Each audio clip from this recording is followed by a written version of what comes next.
જીવન ભુવાની માતા શું કરે?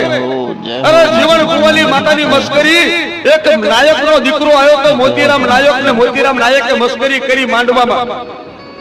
જીવન ભુવાની માતા વિહોત મેલડીનો માંડવો હતો, નાયક ભવાયો ખેલ કરવા આવ્યો અને બૈરાના લુગડા પહેરીને મેલડીના ભુવાની મસ્કરી કરી હતી કે જીવન ભુવા હું બૈરું છું અને લગ્ન કર્યા 15 વર્ષ થયા પણ મારી માતા દીકરો દેતી નથી. જો તારી માતા સાચી હોય તો ખોળો પાથરો મને દીકરો આપે તો તારી વિહોત મેલડી સાચી.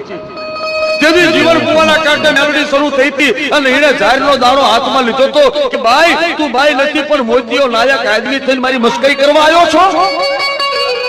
જા હું મેલડી સાચી હોઉં ને અને મારો જીવણીઓ જો સાચો ભૂવો હોય ત્યાં તો સાળો કર્યો પણ મેલડી નો કર્યો.